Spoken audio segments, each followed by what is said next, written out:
I don't think I own gold. I own silver, and I will buy more silver soon. Uh, Not gold until it goes down. But no, yes, it would be wonderful if we could really change the system. But I've heard this talk all my investing life, which is a long time. Well, I just say I've heard it before. I've heard it for many, many years. Many people advocate it, and it's a very good it's certainly something we should all discuss and decide on, but will it happen? The problem is, Daniela, there are many people who are against it, especially politicians. And the reason they're against it, Daniela, is because it imposes discipline, and politicians don't like discipline. If you have strict money, strict monetary standards, people cannot just run up huge, gigantic debts. Gold puts discipline on people.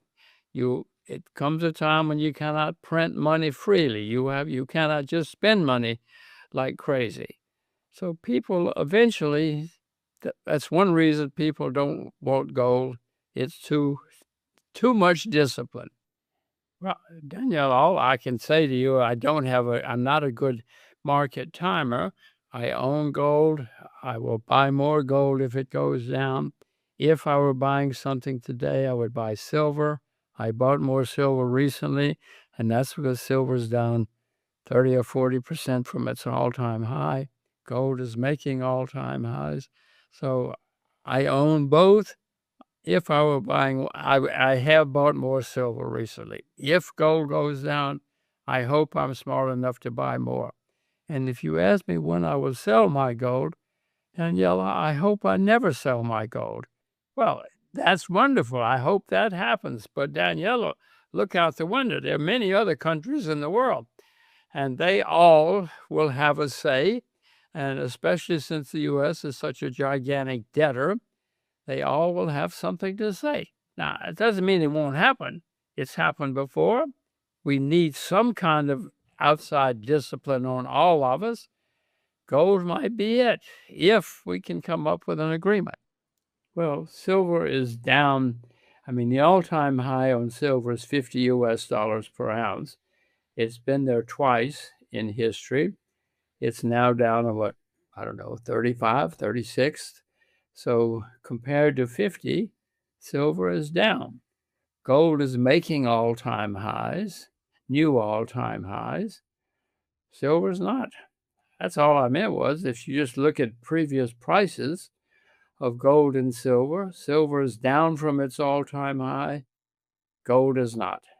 Gold is making all-time highs. I own them both. Buy some silver now, and if gold goes down, buy some. Everybody should have some gold in the closet. Everybody should have some gold under the bed because whether we like it or not, gold will always be there when we need it. Daniela, look out the window. The debts are the highest in the history of the world, just in the United States. No country has ever been so deep in debt as we are, and it gets worse every day. And yes, I hope somebody can detox that, but to really change things is going to cause a lot of pain for somebody. Yes, we need it. Yes, yes, yes. But the problem, Daniela, is that when people start, everybody will say yes. But then when the pain starts, people will say, wait a minute. I didn't know it was going to be this much pain. Let's stop. I want the easy way. I can remember when America wanted to have a balanced budget. I can remember when America didn't want to run up huge debt. I can remember when America wanted to pay its bills in gold and other, convertible assets. I'm just saying to you, if everybody tomorrow, and maybe they would tomorrow, say, yes, let's do it. You're right. We've got to do something. We need something now. The problem, Danielle, is 6 months later, a year later, whatever it is, when the pain starts, people are going to say, wait a minute. Yeah, we need something, but this is too much pain. Let's try something else. And we'll go back to an easy way. Well, my gut is saying that I don't know if it'll be till May, but he's gonna stay for a while because it would just cause such chaos, or certainly cause a lot of upset if they fired the Federal Reserve chairman. So I doubt if that's going to happen. I suspect even Trump knows that. But I mean, he's certainly on the way out, Daniela. There's no question about that. We will soon start figuring out, or Trump will soon start figuring out who is going to be his replacement. People will start talking about that. And once it's known who the replacement will be, that's as good as he's gone, because the replacement will start having more and more influence and more sway. Now, your next question could be, is the next chairman going to be sound? And I would say probably not. We should have a sound Federal Reserve chairman. We need it. We've had a few in history.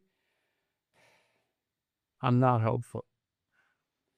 Well, that's a brilliant question. I hope you can come up with the answer. You know, if it were Margaret Thatcher and something happened, we more or less knew what she would do, because we more or less knew how she thought and what she thought. The situation with Mr. Trump is he doesn't know. He changes all the time. He gets up, watches you on television or somebody on television, and that's his mood for the day. I don't think maybe I'm wrong. Maybe Mr. Trump does have a deep-seated underlying philosophy that guides everything he does. But so far, I have not seen him. Mr. Trump blows with the wind, which is fine, as long as you blow the right way. And I don't know what Mr. Trump would do in a crisis. I don't think he knows. Well, I mean, many politicians throughout history have tried to debase their currency. They think, and it does make the economy more competitive, at least in some ways, at least for a while.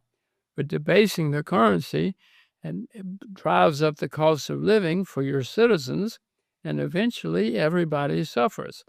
If you ask me, debasing the currency, driving down the price of doing business, it's great for a while, but in the end, we all suffer and we all pay the price. I mean, Daniela, I'm not the first person in history to realize that a sound, strong currency is good for a country. I've never heard anybody say, the best thing we can do is debase our currency and ruin our currency. Maybe there are people who believe that, and there are certainly been many people who've done that in history around the world. But nobody's ever figured out a way to make that a good policy for the long term.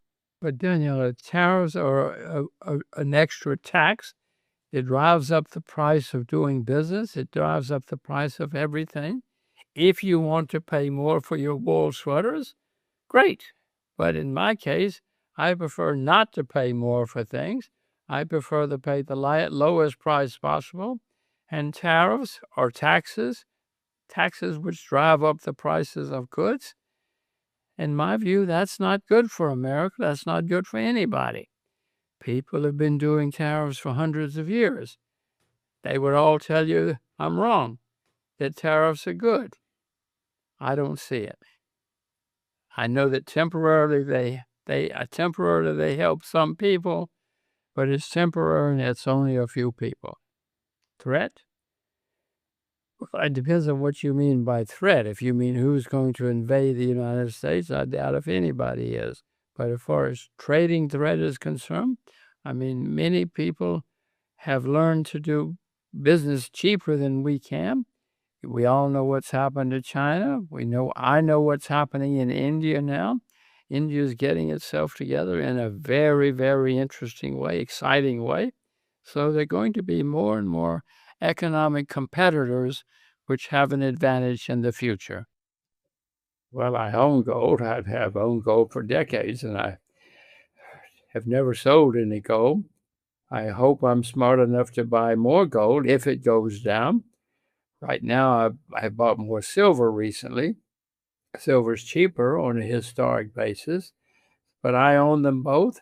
I've never sold either, and I hope I'm smart enough to buy more. I hope that I'm smart enough for my children to own my silver and gold someday.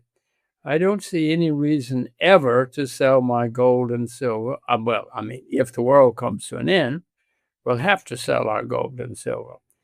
If there's a disaster out there. But right now, as far as I am concerned, my gold and silver will be for my children someday.